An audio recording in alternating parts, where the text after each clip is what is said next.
But yeah. Anyway, howdy everybody. Yeah, Happy New Year again. We're still within that window where we are it's still within the Happy New Year window. still in the Happy New Year window. Yes, It's slowly going away. I think we're biased because we're in the school system, but we can obviously say Happy New Year to our Our students and kids. coworkers. Or, about a week after we return, right? Assuming we there's people we don't see by Friday, right? So I think it extends a little bit for us. All right, hear me out. Yeah. If you go to work and you have a student Yes. who is absent that whole last week of school Yeah. and they come back the Monday after, do you still say Happy New Year? You say, "Good to see you, man." How was your trip? I hope everything went okay. That's what it is. But they don't get it. Happy New Year. Very good, very good. Yeah.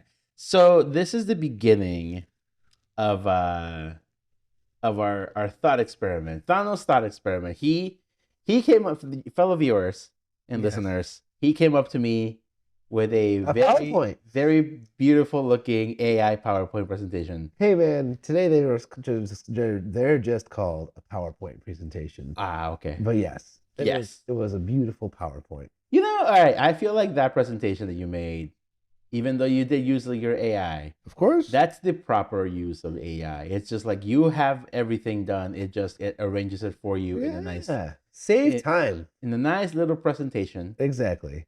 It was wonderfully presented. So we are starting our first round of quote unquote easy reviews. Yes.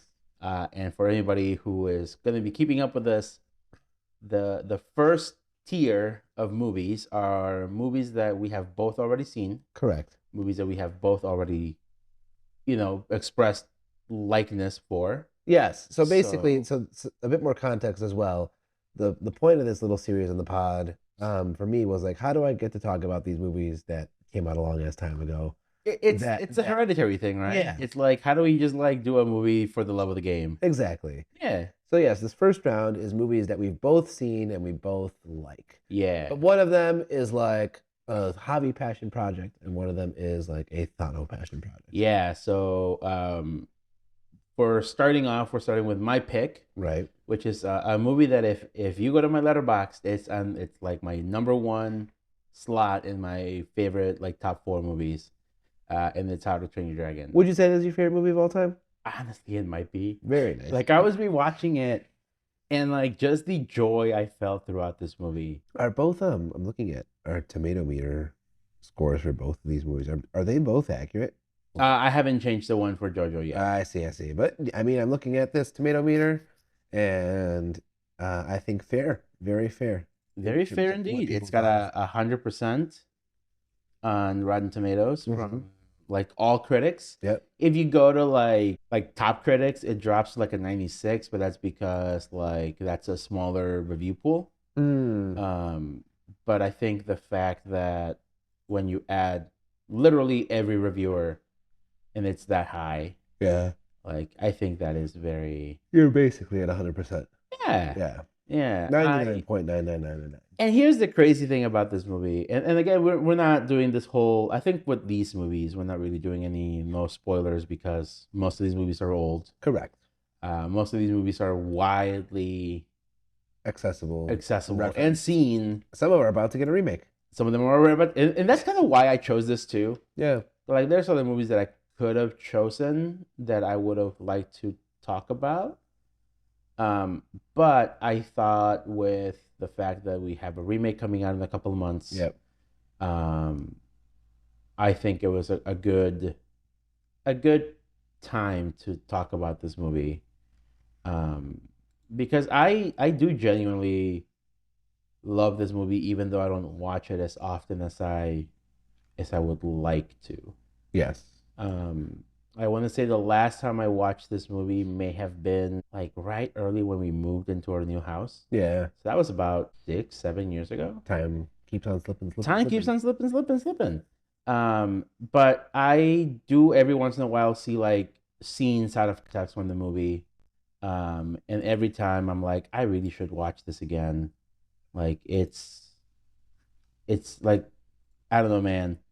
Something about a boy and his dog movies, like a boy and his blank, That just get you. It gets me in the feels. Yeah. Even if it's not necessarily like a sad movie, like this movie does have its sad moments, but it's just like it gives me that emotional like happiness.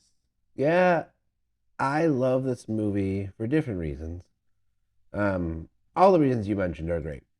I love this movie first and foremost for the Dreamworks of it all. Yeah. In Uh, the sense that like this is did they have a big winning brand after How to Train Your Dragon, or was this kind of the because I never remember if Despicable Me was ever part of DreamWorks, if it was always I Illumination. think it's always been Illumination. But it feels like a different brand of Disney than Disney IP, while not having to lean into like the crassness of Shrek. And don't get me wrong, I love me some Shrek. Yeah. But it did stand alone as its own sort of brand of 3D animation, um, that just hit very, very well. Uh, Yeah. so I'm all about the brands, my friend. All about the And brands. I mean, you're not wrong. How to Train Your Dragon feels both like a very like I don't want to say stereotypical because Mm-hmm. it's not stereotypical, but it does feel like it should be a run of the mill like children's movie. Yes. But at the same time, I do feel like it stands above of a lot of like your actual generic kids movies. Yep. And also as adults, you enjoy the movie without the like that's the Shrek thing, right? Where like the Shrek thing is it appeals to adults because it has a very adult sensitivity when it comes to like the humor. Yes. Like there is a lot Of adult of humor. adult humor. Like not just like, you know, pop culture references to like a celebrity that Right. adults will get. No, like there's like some sex jokes in those movies that Exactly. are, you know, thinly veiled. Yes. Um and like that is Hallmarks. one of the Yeah. hallmarks, right? What if Disney but edgy? Yeah. Yes. I feel like this movie doesn't resort to that like No, that trump card, right? it doesn't resort to what if Disney but edgy, but it still also doesn't feel like it's been churned from the factory. But it's just as endearing, like just as thoughtful Mm-hmm. as Toy Story I feel was. like it this exactly. Yeah, Yeah. this feels like your OG Toy Story like type of affair. Mm-hmm. I will say though, watching this movie really makes me want to go back and watch 2 and 3, even though 2 breaks my heart. Yeah. Um, because the animation does feel dated. Yes. I remember like popping this on and thinking to myself, is this going to look kind of potato? Ooh. Because that's the thing, and here is where my brain kind of started churning a bit. Uh-huh. You and I have had this discussion about Disney movies and specifically Pixar movies Right. where they have this animation style that is very unique to them, where like the vistas and like the landscapes look beautiful, Mm. almost damn near photorealistic. Like if you showed me that and I wasn't like putting my thinking hat on, I'd Right. be like, that is a You'd be like, picture. I'd like to go there. I'd like to go there. Yes. I'd like to go to there. Um, But the but then you faces. see the characters and the Yeah. faces just look downright Downright potato. atrocious, Right. right? And almost all characters look the same. They all Yeah. have the same look. I feel like this movie, because of the fact that it it still looks good, it has its own animation style. It feels more cohesive. Like the backgrounds feel like they match like your characters, um, but it still feels older. So my thinking is, I'm kind of more looking forward to the live action now Because you want to see what that because looks I like want to see now what that can look like. updated. Yeah, Yeah. whereas like Moana already, like if you look at the landscapes and everything else, it looks pretty close to real. Right. The only thing that's like standing in the way is the character animation, and I just don't think I need that Oh, so How to Train Your Dragon came out in 2014, right? The first one? This one, 2013, 2014. I think it was older. But continue. Oh, 2010, Yep. sorry. But like, there's always the argument of like, is it too early to remake this movie, to do a live action remake? And honestly, I feel like with this one, no. No, I know. I've seen a lot of I've seen a lot of people who have come out sort of against this live action one. Not so much of feeling like it's too early, but more so feeling that it's just completely unnecessary. And I I don't feel like a live action is necessary. But I do feel like this movie is removed far enough in time. And with the fact that like you had your trilogy and there's nothing else that's really been done with this brand other than at least one very, very bad Christmas special that you can find on Netflix. Did you Um, watch that, by the way? I saw all of 2 minutes of that. And if you think, Javi, if you think that like How to Train Your Dragon 1 looks dated, then boy oh boy, you need to sit through some hours of direct to DVD Yeah, animation it's. spin-offs because those are bad. I've seen, and that's kind of the crazy thing about it. Like, there's always been this little like nudging in the back of my mind where I'm like, I should watch Riders of Berk. I should watch like the How to All Train that Your other shit? Dragon. Oh no. Because here's the thing, so like there's two sects of it, right? You have your actual like spin-offs that they put effort into, Hmm. which is your Riders of Berk, which is not the holiday special you saw. No. Because I think I can't remember what the one you saw was, but it was not Gift of the Night Fury. No, no, no, no. Gift of the Night Fury came out like it actually came out like on DVD. It was like I think sold as a double pack with like the movie, Oh, which is I think how I got it. yeah. And like they actually put in like effort into those things. I believe there's like 4 seasons of Riders of Berk. Wow. And I think they have like the original cast come back for the most part. Obviously, your Jerry Butlers are not coming back for that shit. Yeah. You're Sad. yeah, but I'm pretty sure you have like Jay, what's his name? Jay Burchell. I don't know how to spell Whatever, that I last. forgot Yeah. how to pronounce his last name, but like he's on there, like like in the show. So like it has that carryover for me. That's impressive. And I think it's also impressive that Hiccup's face I straight up recognize from like nowhere else. Yeah, he's got a Or very voice. Yes. specific face. I love the sensitivity he has for like just the way he talks about himself. Oh, really? I love the way he like kind of shits on himself for a good chunk of this movie. Yeah. Because I mean, what else? What else are you supposed to do, man? Poor You're a Hiccup. scrawny little kid. Poor Hiccup. Shall we get into it? Yeah, let's get into Yeah. it. Um, so So, all right. So we don't, I'm not gonna make you do a breakdown of the plot here alrighty. because, like, again, we've talked about like people have seen this shit, right? So like, let's just get into the movie. Um, I do find it fascinating that like right off the bat they start you off with this like introduction of the dragons, Hmm. and it almost feels like an anime to me where they're like, look at this character, and then look at this character, and then Yeah. look at this character, introducing like all the dragon types. I really appreciate the fact that all the dragons, um, like they're all distinct, and they all look kind of cool in a way. I was about to comment on the dragon styles.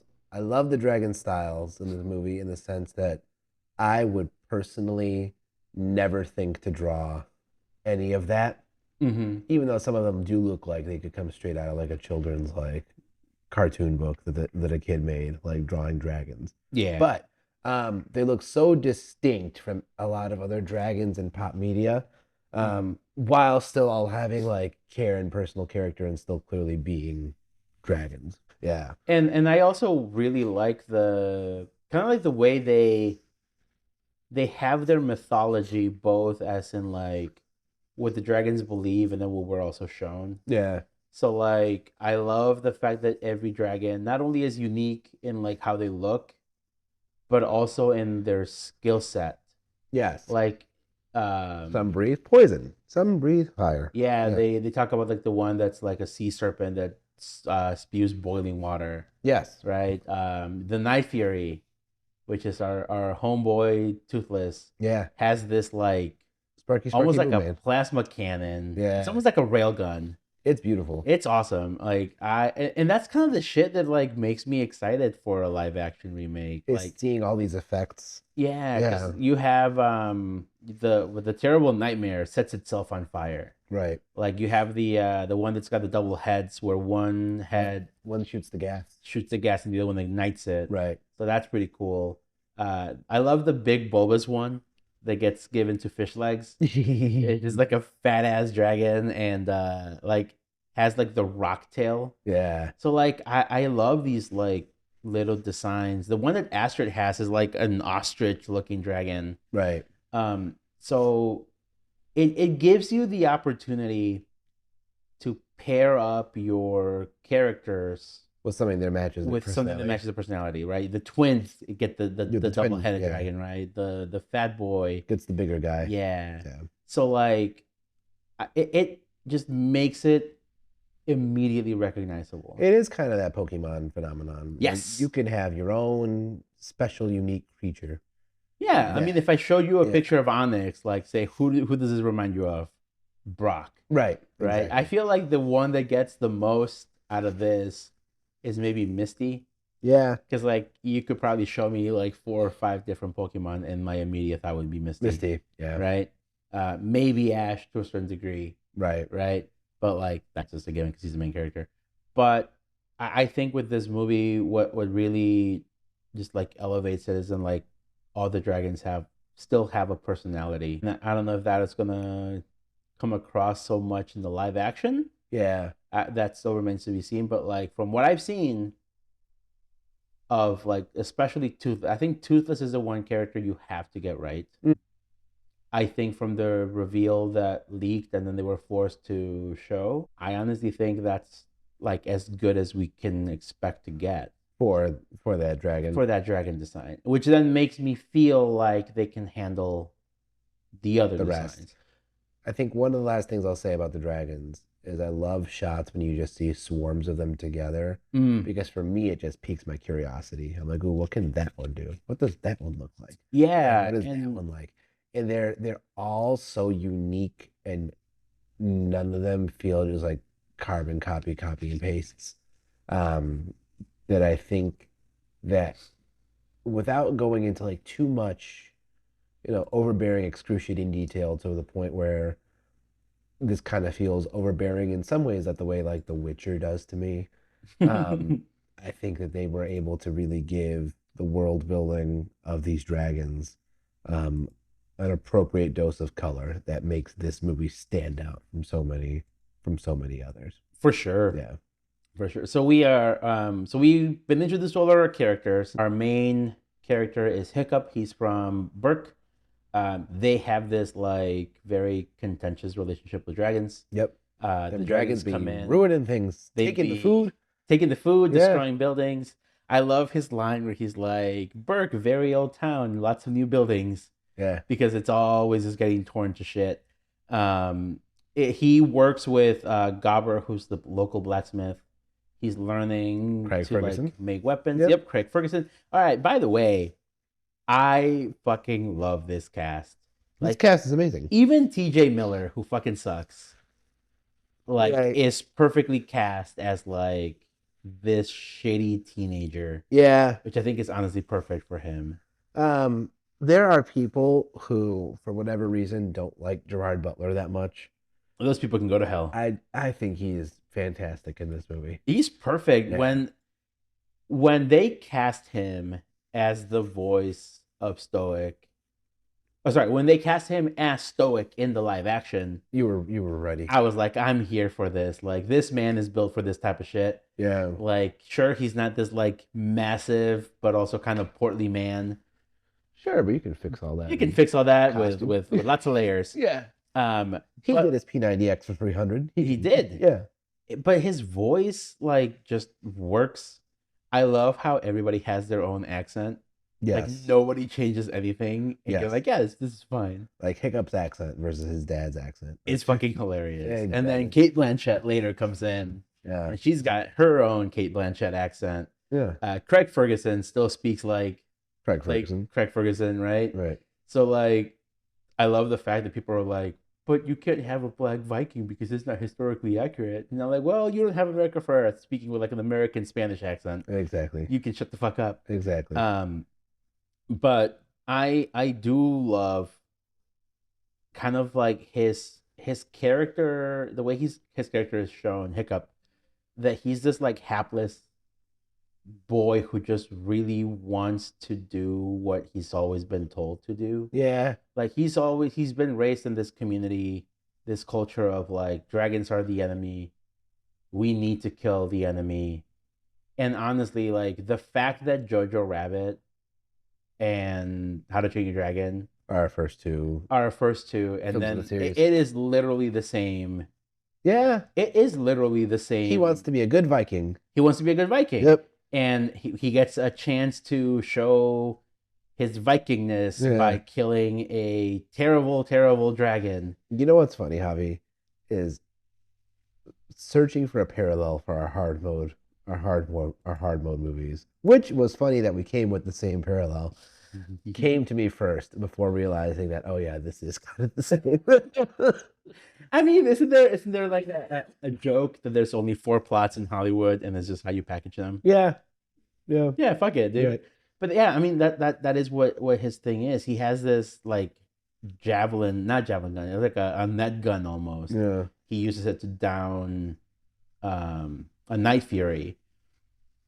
And I love the visual of like it's just a black night sky. Yeah. And the only way you can see the Night Fury is when it blocks off the moon. the stars and the moons, right? Yeah. And he's able to shoot it down, but in the process of it, he ends up destroying half the village. And this is when we're introduced to the fact that Stoic is his dad, and you're kind of like, oh yeah, this kind of tracks.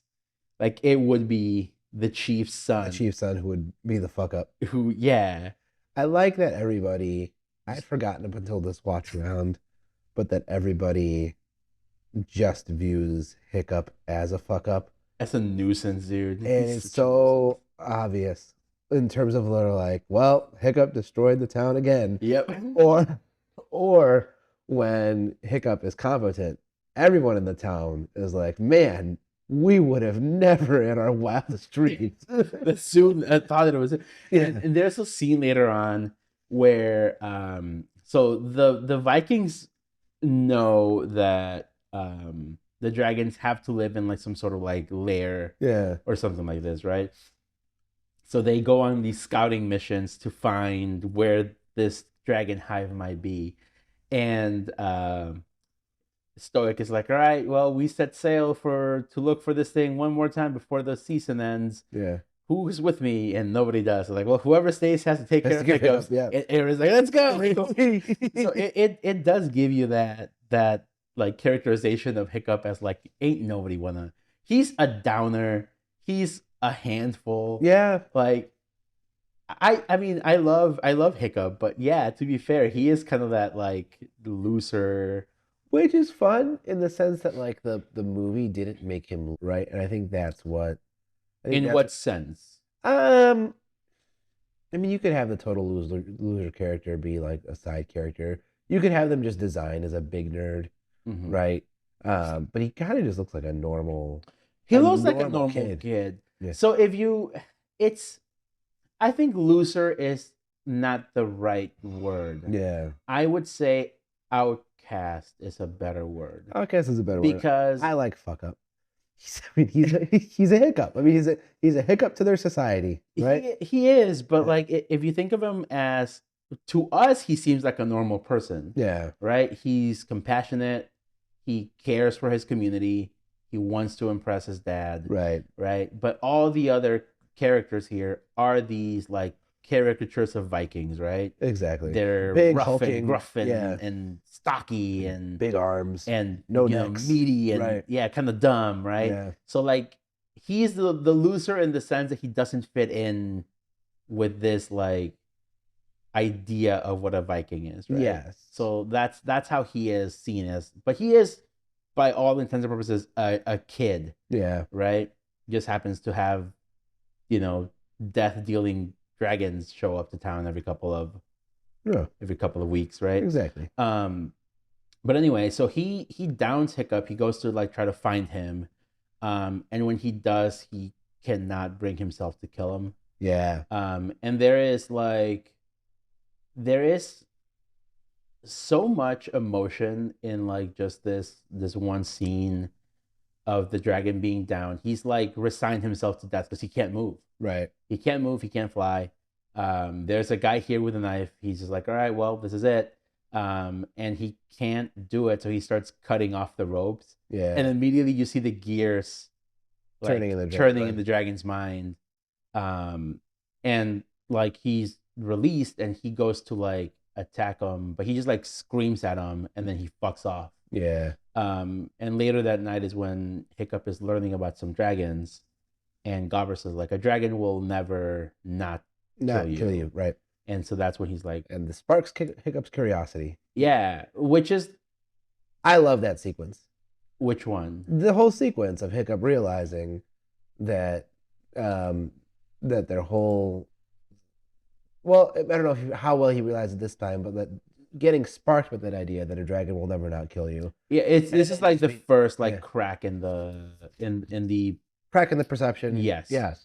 But I love that that's the crack in the perception, that like, oh man, this thing I thought was dangerous didn't is kill not. me. Yeah. Exactly. And so then that drives him to kind of go and seek this dragon out to be like, what else is happening here? Yeah. Right, because they have this like book manual, and every single one is like kill on sight, do not approach, like extremely dangerous, like get the fuck out. I would love to see if any of the entries, and I'm sure none of them do, but I would love to see if any of the entries were like, not need to kill on sight. Like, yeah, you're fine. Kill on second viewing. Kill on second viewing.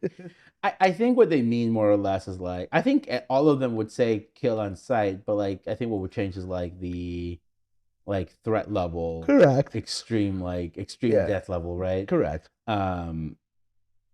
Because like I'm pretty sure like the Night Fury entry would be like, do not even look at it. Exactly. You're fucked. You're fucked. Right. But I think what follows this is my favorite scene. And it's a scene that like every time watching it, it hits me in like this emotional space in my heart. Yeah. Where they're bonding. Yeah. Where Hiccup is like trying to get to know this dragon who can't fly out of this like gorge. Yeah. Is that a gorge? It's like a whole valley, mini canyon thing. Yeah. Yeah. I don't know what you would call it. A low space. Yes. There's water. He sees how he's acting. Nice gorge, I would say. In terms of gorges, as far as gorges go, this is beautiful. A splendid gorge.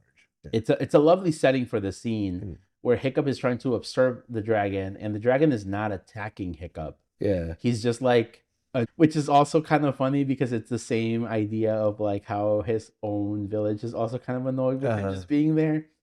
But having Hiccup like learn firsthand that these dragons can also be like thoughtful, can imitate like the human behavior, right? Because there's that scene where he's like kind of down on himself because he's not getting anywhere. He's drawing with the stick. Yeah. He's drawing Toothless, and you see Toothless in the background like watching him, and then Toothless grabs the branch and starts doodling around.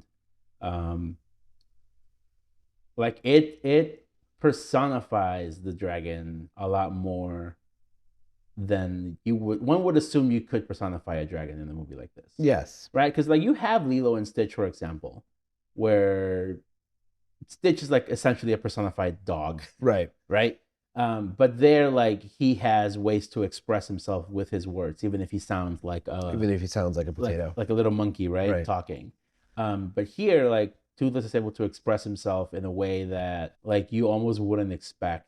No, interacting with Hiccup in not just very well, I guess very human ways, which is what personification is. Hmm. But, Yeah. but in ways that also match the personality of of his new companion friend, right?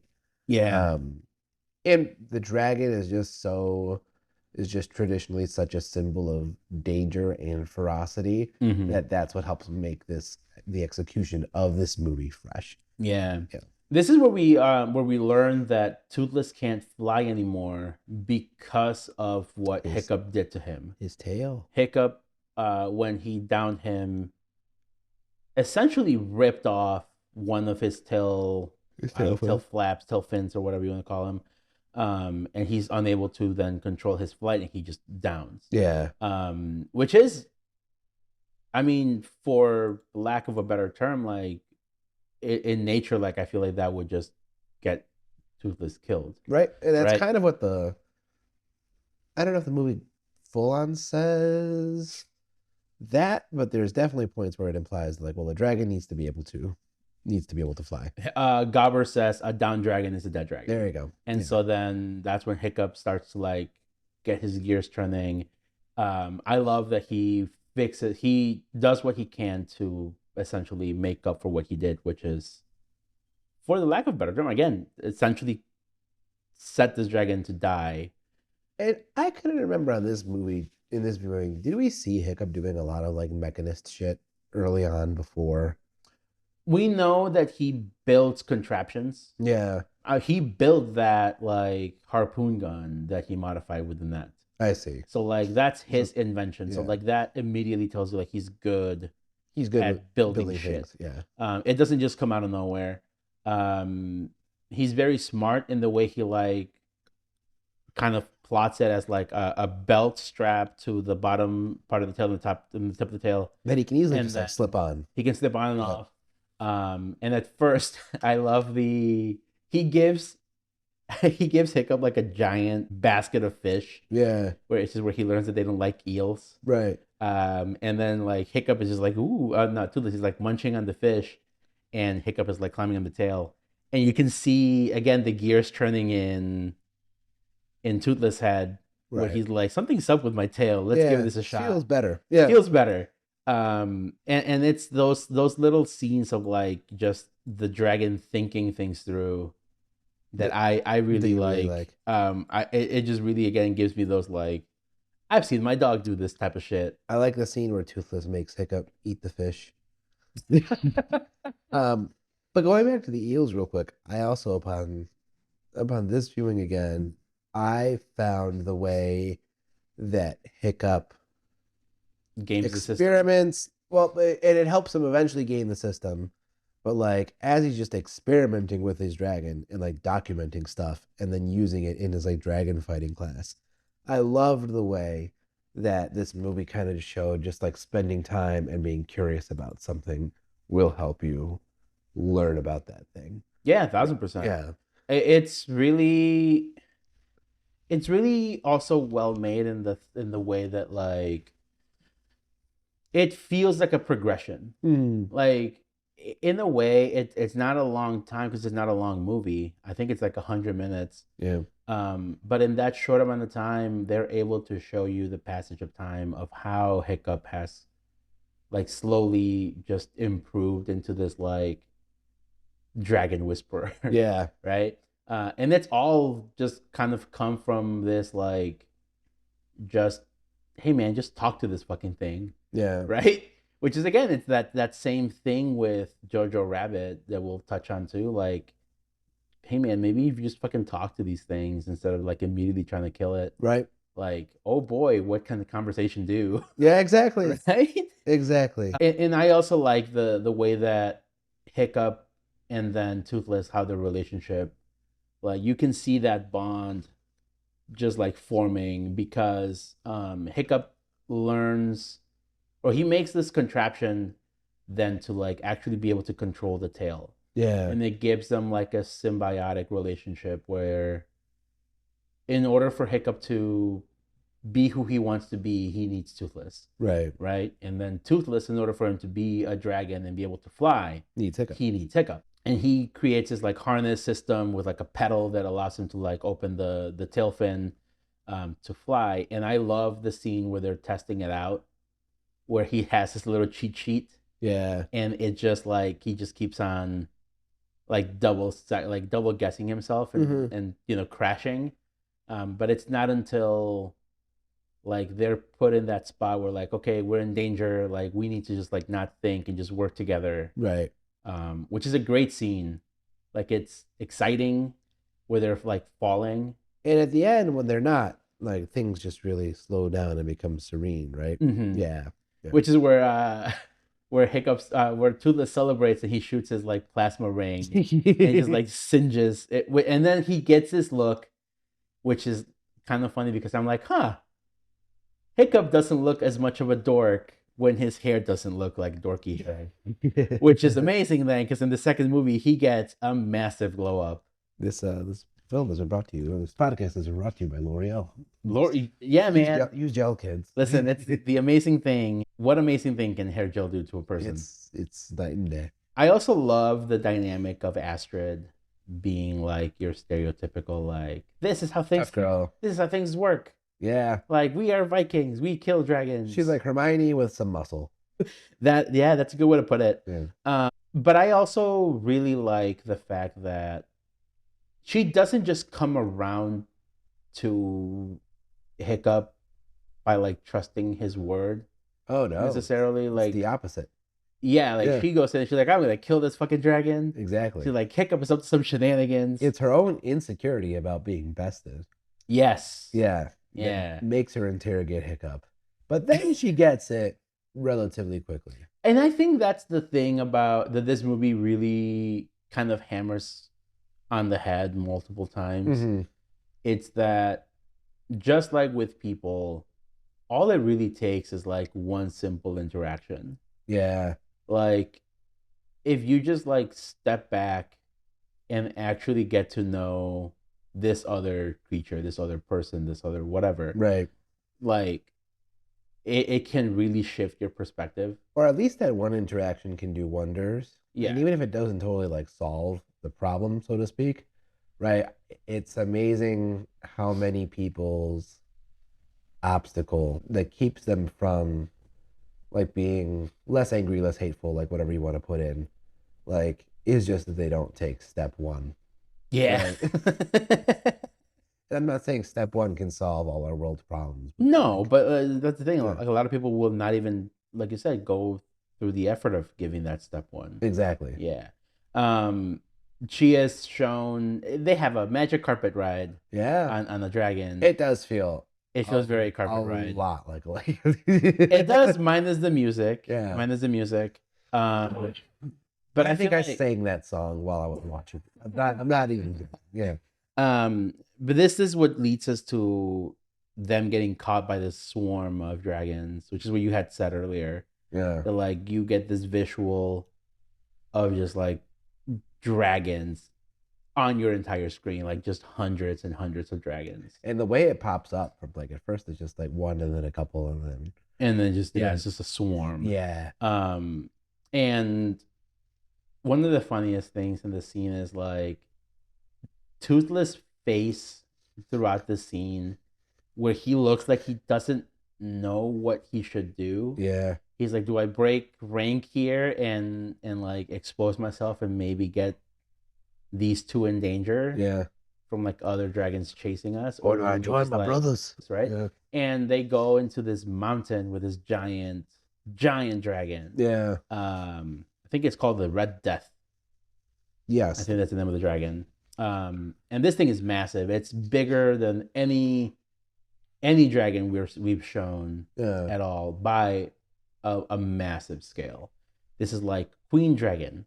If anybody's seen Aliens, it's basically like the size comparison to like having your normal Xenomorph. like xenomorphs and then having your alien queen, but like times at least 10. Yeah. This thing is massive. Which then colors the dragons in a new light because they're just not stealing the food for their own consumption, right? Yeah, it's They're like stealing it because they're being compelled to by by this giant dragon. this giant dragon. And I've always also thought about this, like, is this a it's not a hive mind Yeah. because I feel like all the other dragons also do have some agency.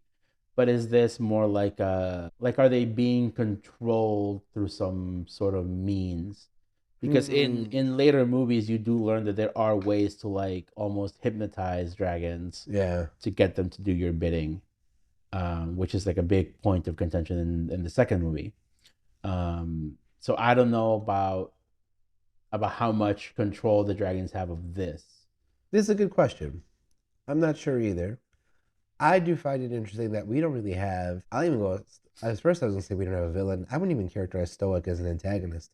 We don't really have an antagonist in this movie up until like Until this. this point. I mean, the antagonistic force in this movie really is just like the misunderstanding. Yeah. Like that's really what drives the plot for a majority of the movie. But Yeah. once you start to kind of realize like how I don't want to say how easily this conflict can be resolved by Toothless and Hiccup just like, Right. hey guys, look, we're actually pretty chill. Which makes me feel like conflicted about the Big Red or whatever it's called because I do think having an external threat is necessary, and yet I do also feel like this is the least interesting part of the movie for me.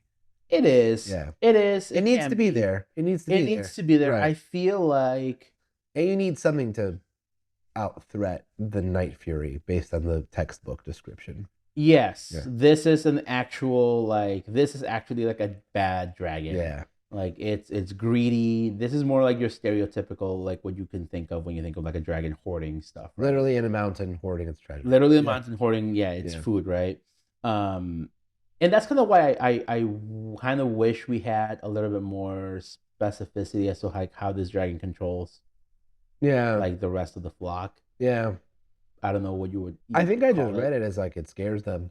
And they're like, if we don't feed big Bubba. I mean, yeah, because like we do get that Yeah. scene where like the little portly dragon comes up and he's like, I got nothing. Oh, I'm gonna puke up a fish to it, Yeah. and then immediately gets eaten Yeah. by the big dragon. So like it's that fear, but also like it kind of goes to show that like Toothless is that kind of character, which they don't spell out, but it's like the idea of like you have like a bad guy, Hmm. but then you have like a subservient of that bad guy who could probably kick its ass, Right. but he just does not want to rock the boat. He does not want to take that initiative, and I feel like that's Toothless.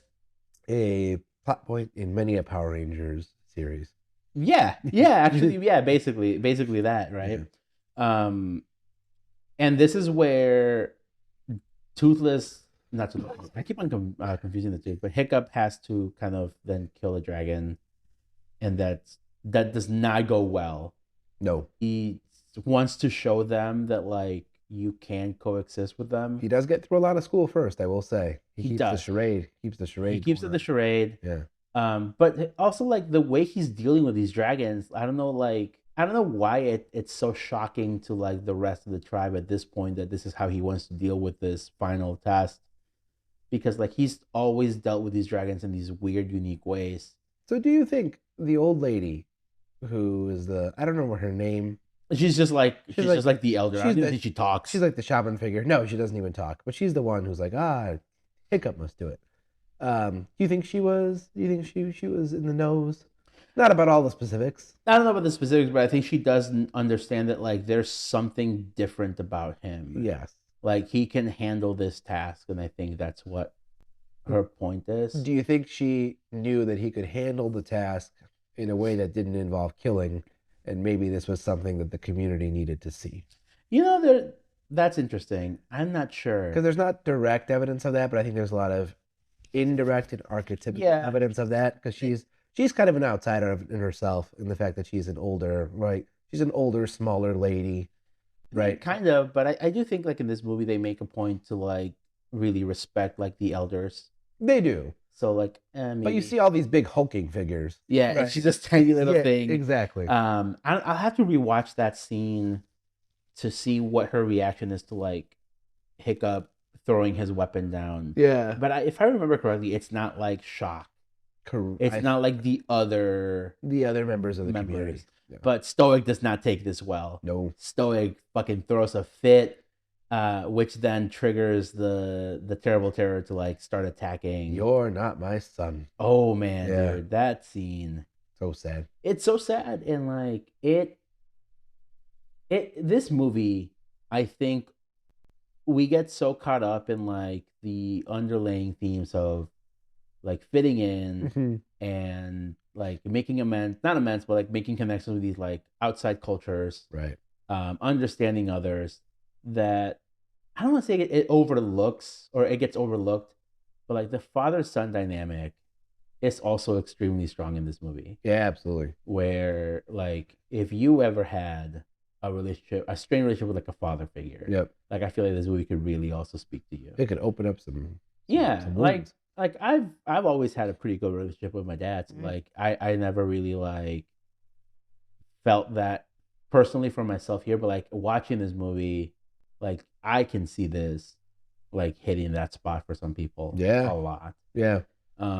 Just having Hiccup wanting to be accepted, and even now that he's doing something that's so unique, Yeah. and it's still not enough for Stoic, Right. right? Which this is when he uses they capture Hiccup, not Hiccup, Toothless, because he comes to rescue him. Even though he can't fly, he still manages to like will himself out of this gorge. Um, and then they capture him. I think he's still wearing his harness at this point. Maybe. I think so. I think he's still wearing it. They capture him and they use him to like find their way back to the nest. And I love the visual like of all the ships going through the fog and looking for this dragon nest. And how they set up like the spikes and all that stuff. Which is really funny because when we were watching War of the Rohirrim, Yeah. I was like, this is not as impressive because it's just one giant tower. And these Vikings set up like a whole fort Yeah. in like 5 minutes. And I know it's like different, right? But like It's still cool. it's still cool. I'm so excited to see this like visually. If this is the route they go, because I don't know if they're going like following strictly like the plot point by point, or how they'll tackle this like last bit. But there is something that could be really cool. I really kind of hope they make this final battle like a little bit more, put more emphasis on like how the dragons then feel about this conflict. Because like the only dragons that really get involved in this final confrontation with the Red Death is Our core 5, right? Yeah. So I'm curious as to how maybe in the movie they can also make the dragons kind of like rebel and help It help as a well. little bit more. Yeah, that could be. Which could then also then increase that like potential of harmony between the dragons and the Vikings. I'm sure there will be many angry video essays written about it, if if that is the case. God damn, dude. I mean, we're part of the problem. We need to stop. I think people need to stop writing and expressing themselves. People need to stop writing and expressing themselves. I think so. I think some people just need to be bullied. That's true. Some people need to be bullied into like, hey man, maybe you don't. We're many things on the show, millions of fans, but above all, we are advocates for bullying. Just not children. Not for children. being themselves. Exactly. You gotta bully grown ass adults for being fucking stupid. Stupid. Yep. Goddamn. I also love that it is because of the way Toothless has interacted with Hiccup, and then also how other dragons have then interacted with Hiccup, that he's able to devise a plan to stop this thing. I also think it's extremely important that Stoic is the one that saves Toothless. Yes. It's a huge amount of character growth for Stoic. Yep. It redeems. The awful things he said to his son earlier. Yeah. And that's also a really like I think that's also a really important scene in the sense that like it's not one of those things that like is left unsaid. He actually does say like, I'm sorry for what I said, like exactly, like I don't mean that, like like I love you, right? And it's one of those things that like this movie, even though it deals with these like gruff Vikings. Like it's not afraid. To show a little tenderness. Yeah, Yeah. yeah. This final action set piece again. I feel like in the live action they have a chance to make it a little bit more Mm-hmm. than it is. It is already pretty cool seeing like these dragons try to like put up a fight but not really having a lot of success. Yeah. And it's not until Toothless gets involved in this fight that like you're kind of evening the playing field Yeah. a bit. Like it's just those really strong like plasma blasts Yeah. that are actually doing damage to this thing. Um, but they decide to like basically explode this thing from the inside, which is, I mean, I'm glad that they addressed that at the beginning, because like that, there is something else. I can't remember what other media there is where it's a similar thing, where the outside of the creature is also fireproof, but the inside is not. Oh, I can't remember what it I is. think Guardians 2 has that with the not fireproof per se. I Yeah, think yeah, where like the outside is like you can't penetrate the skin, but that's how Drax kills it from the inside. exactly. Yeah, yeah. So that type of thing. Um, but I will say I think this movie goes a step further from anything that like a Disney or Pixar would do by like maiming its Yes. main character. This is the part that struck me the most when watching this time because I in my head had just always remembered Hiccup being perpetually maimed. And I'm watching this movie and I'm like, am I misremembering? Like, does he not have like two legs? Mm-hmm. And then I forgot that it didn't happen until the very end. And I 100% agree with you that, especially during this time in the 2010s, this is not something that Pixar would have done. No. And I think it accomplishes a lot. One, it's a way to open up the movie for more storytelling because now you're curious to see as to how this protagonist is going to protagonist Mm-hmm. with his new Disability. disability, right? Two, it draws a further parallel between him and Toothless, right? Mm-hmm. But three, it highlights also the fact that like not everything is sunshine and rainbows. Like it's still a very sunshine and rainbows ending. But the fact that like their society will still have problems and challenges that it will have to overcome. Mm-hmm. That's why I love the choice to take away Hiccup's leg at the end. Yeah. Yeah. I love that scene where so like Stoic is he's just like resigned himself to the fact that Hiccup is probably dead. Yeah. And he's like crying and shit, and then Toothless like reveals that like he protected him. And he's like, "Oh, you saved my boy." And Garbage is like, "Well, most of them." And that's kind of like the crazy thing too. Like, not only did you maim your main character, like you're poking a joke immediately as it happens. Hey man, they're Vikings. It's so funny. Yeah.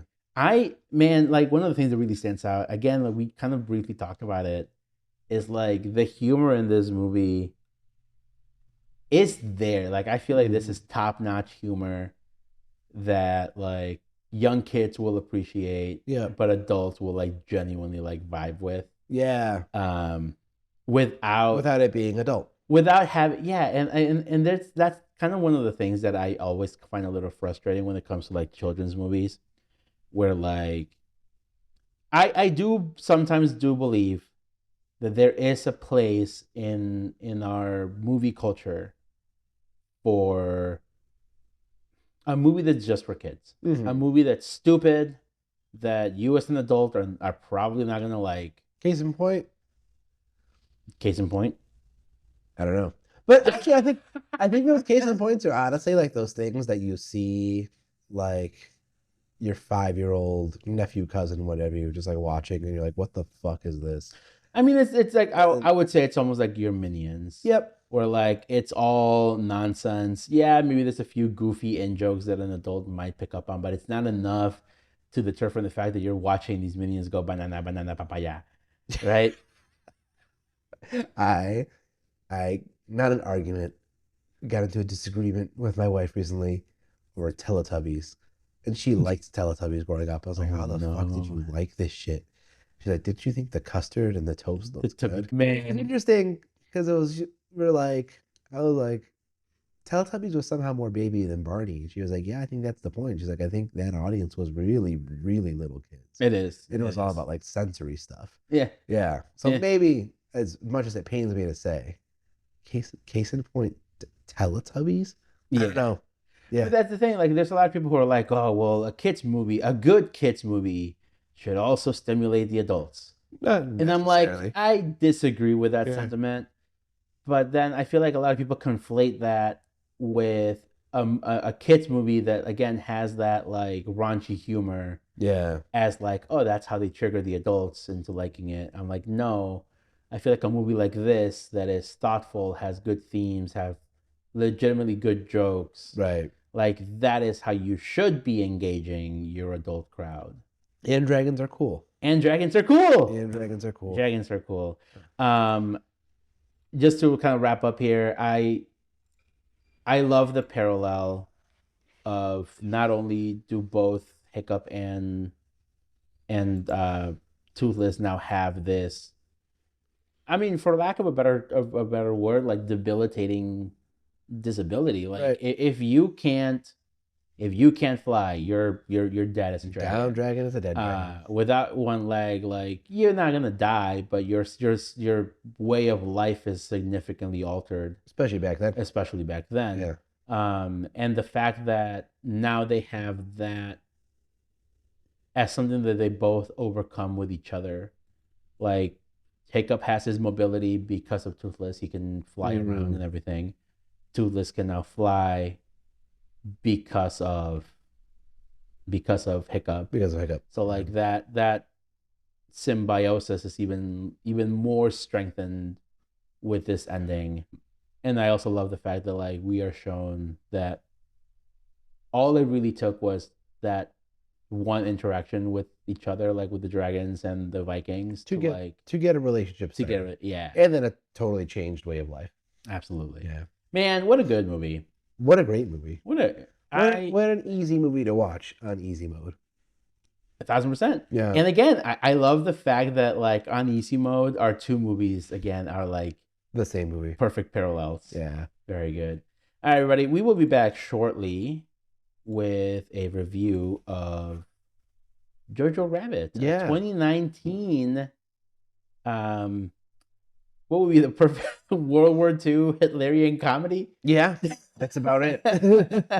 Until next time, we will be back with our follow up of the series. We will do our best to get these going in a timely manner. Yeah. And hopefully people enjoyed listening to How to Train Your Dragon recap and us, talking shit. Do you see reviews of 2 and 3 in our future?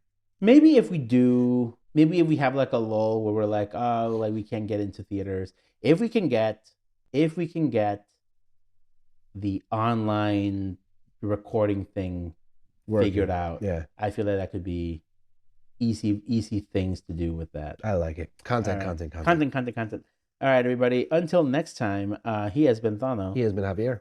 And this has been the Cinescoots Movie Show. Bye.